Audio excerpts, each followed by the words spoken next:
Dipersembahkan oleh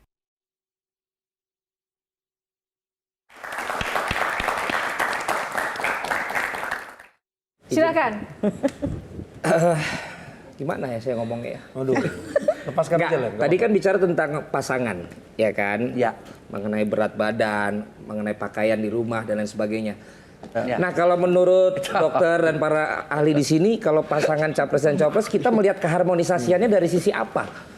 Apakah saling bertatap, eye contact-nya sering, kemudian yang seperti apa? Gitu? Kayaknya lebih gampang pasangan biasa deh, pasangan capres di Nah, cawapres. karena itu aku tiba-tiba tadi terbersit. Oh iya ya, karena saya masih bingung menentukan pilihan yang mana. Zoya dulu silakan.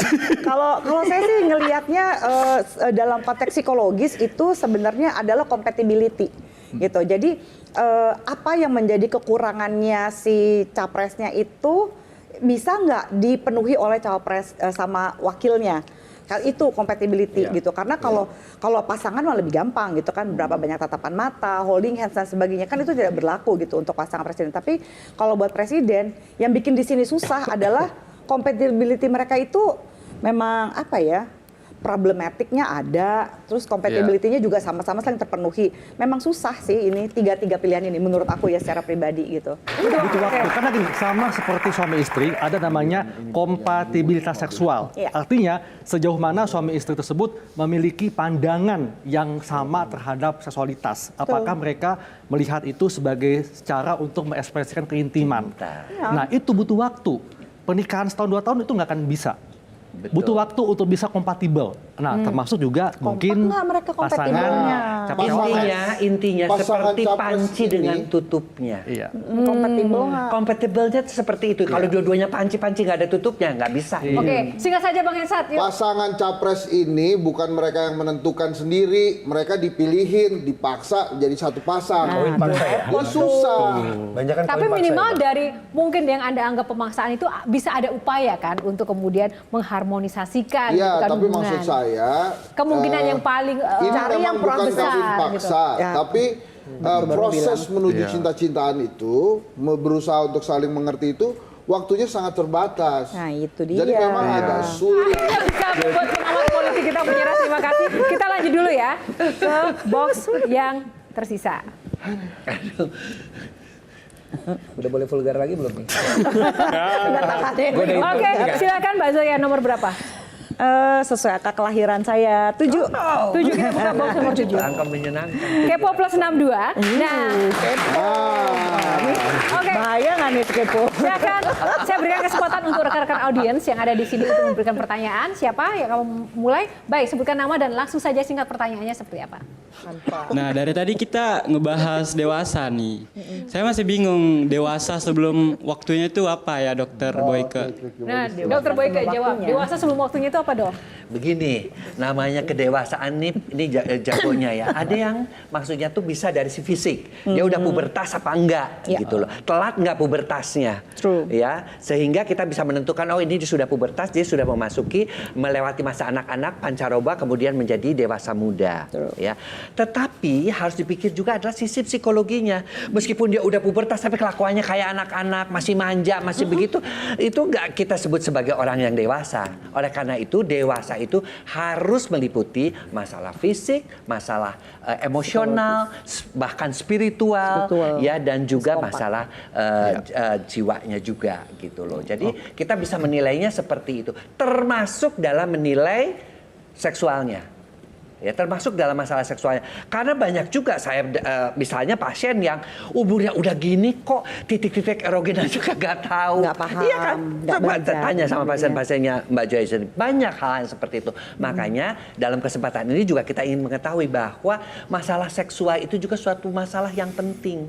Bukan hanya untuk perkawinan saja, tapi untuk yang muda-muda ini untuk menjaga diri. Kan banyak sekarang kan beredar di YouTube yang one night stand lah, malah jadi pelakor tuh bangga. Misalnya hal yang kayak gitu kan berarti secara seksual dia tidak matang, dia menjatuhkan, membahayakan diri. Jadi kalian yang muda-muda nomor 1, please tetap saya ngomong jangan melakukan seks bebas.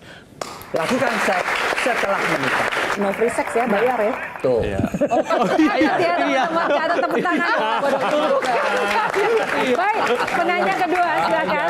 Biasa dibayar. Baik, jadi terkait dengan pembahasan yang pertama tadi mengenai perawatan skincare seperti adanya serum anti-aging, kan itu apakah boleh juga laki-laki menggunakan perawatan kecantikan, perawatan skincare seperti perempuan pada umumnya? Apakah hal itu tidak akan menimbulkan atau memunculkan suatu perilaku yang menyimpang? Seperti itu. Oke, silakan Dokter Haikal. Ini saya gemes banget ya. Gemes Oke, banget nih. silakan Dok. Cowok Keluarkan Dok. perawatan Skincare metroseksual. itu genderless. Saya juga. Ya, skincare genderless ya. Skincare itu melindungi kulit dan untuk kesehatan kulit. Laki-laki yang memandang laki-laki pakai skincare have to itu be tidak okay maskulin, taking care berarti yourself. dia adalah laki-laki yang memiliki maskulinitas yang rapuh. Yes. Ya. Fragile Kenapa? masculinity. Karena kalau dia tidak merawat kulitnya, oke, simpelnya dia nggak pernah pakai sunblock, maka dalam rentang waktu tertentu dia akan berisiko Aging. terkena Kanker kulit. kanker kulit, bahkan lebih cepat menuanya gitu loh. Jadi Gara laki-laki perempuan butuh perawatan kulit, skincare. Karena skincare ini seperti kita menutrisi kulit kita, seperti kita ngasih makan tubuh kita. Jadi kalau ada laki-laki yang melihat laki-laki pakai skincare itu lebay atau nggak maco, itu laki-laki yang rapuh maskulinitasnya. Enggak, kalau rapuh secara maskulin sih enggak ya. Tapi Rapuh Nggak, secara mungkin. finansial mungkin banyak. Nah, tapi mungkin ini Itu maksud- persoalan lain. Mungkin yang Kalau dimaksud Adik tadi, karena banyak Ya. dari lingkungan kita yang justru sering memperhatikan seperti itu, tapi jadinya kebablasan. justru maskulinitasnya kita lihat Berkurang. bahasanya apa ya? Kurang maco lah. Iya gitu loh. Makanya jadi saya pikir perlu campaign untuk itu Ya, gitu loh, bahwa edukasi. Itu kebutuhan skincare itu Iya. untuk laki-laki mulai kita tahun biasanya berapa ya? pembersih muka doang kan. Bahkan sejak dia balita pun, sejak balita butuh sunblock kan untuk Bahaya melindungi loh sunblock kulitnya. tuh. Apalagi kita Kalau tinggal di iklim tropis. tropis. Gitu. Jadi gini, ibaratnya kita mandi pakai sabun nggak? Pakai kan? Dia masih pakai sabun Supaya batang apa? loh. Itu perawatan. Sumpah, gue traveling sama dia nggak bisa pakai sabun cair. Supaya sehat kulitnya kan. Seperti Kalau temukin sih. Udah gitu. minimal pakai pelembab dan sunscreen. Iya. itu Oke. sudah Itu minimal. perawatan ya. standar Iya, banget. standar. Kalau Cuci pelembab muka yang nggak usah pulang. beli itu ada nggak yang dari Ya itu aja. Natural. Kamu motong Natural. itu daun apa lidah buaya Hah? kan gosok inikan tuh di kemudian muka. gosok ke Pelit muka. amat Itu sih lu. murah meriah. Yang penting selalu harus ingat bahwa kulit harus diberikan anti selain muka, ultraviolet. apalagi selain muka? Selain tangan semua tubuh. Semua kulit lah. Rambut pun harus dirawat. Kenapa Bang Coki diam aja? Apakah sudah memenuhi Udah ngerti syarat dari kriteria dulu. menjaga diri dengan perawatan? Oh dia Coba, merawat tipsnya diri. apa kalau Bang Coki? Jangan ngomong loh. Kalau misalnya kesini pun lu bawa sendiri. Sabar dok, sabar dok. Ngomong. Baik, ini Ngaku begini lah. ya. Oke, gimana kalau Gue kan coba lihat. Tohan? Sabar dong. Tahan. Jadi begini, saya apresiasi dulu pertama. Karena penelitian itu kan sesuai dengan zamannya. Iya. Tapi yang kedua kelemahannya di edukasi. Makanya karena orang kurang edukasi, orang jadi gampang menghakimi. Iya. Karena kurang informasi kan. betul. Tapi soal kerapuhan tadi saya kurang setuju. Karena ada beberapa orang yang profesinya bukan ke arah penampilan. Bagi dia makan yang baik, gizi cukup, olahraga, tidur cukup itu udah cukup buat dia. Sehingga belum memprioritaskan perawatan wajah. Kalau saya orangnya moderate. Tapi jujur, kalau bukan karena istri saya tidak akan pakai perawatan. Perawatan saya juga standar, sunblock dan pelembab. Nah, itu setahun sekali. Tapi bagaimana Bang Coki? Wah, kayaknya Bang udah Coki. begitu deh Coki. Kalau aku ngelihat kamu dandannya lebih gila lagi bawa alat-alat sendiri Enggak, dari rumah. Bang Coki, tapi melihat misalnya ada pria yang benar-benar sangat memperhatikan penampilan dengan melakukan perawatan dan skincare-nya juga lengkap tuh gimana? Saya Nah, Mbak memandang Yona, positif. pertanyaan itu yang sebenarnya maskulinitas rapuh tuh kayak begitu. Jadi maskulinitas rapuh itu bukan tanda iri gitu, tapi maskulinitas rapuh itu adalah gini. Kalau kita nyaman sama laki-lakian kita mau pakai baju pink juga nggak apa-apa kan? Betul. Gitu misalnya. Mau pakai baju merah misalnya kayak Liverpool. Tapi nggak masih apa-apa banyak kan? sih Mbak Zoe, benar. Misalnya. Baju. Enggak, tapi gini ya, gini kalau ini gue bukan yang offense ya, tapi saya tuh merasa skincare dan perawatan tubuh itu nggak diperlukan karena saya nggak diedukasi untuk itu. Iya, exactly. Mungkin itu jujur benar. Mungkin selama ini stigmanya skincare itu untuk penampilan, padahal intinya untuk kesehatan. Betul. Itu. Oke, tepuk tangan. Tadi Oke. Coki ada yang kurang satu. Apa? Ya kan tadi apa aja karena istrinya kan untuk perawatan dan apa lagi tadi?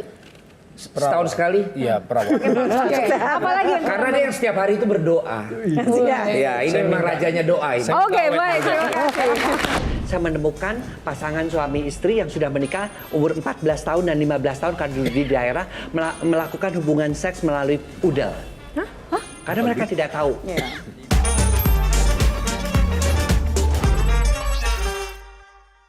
Dipersembahkan oleh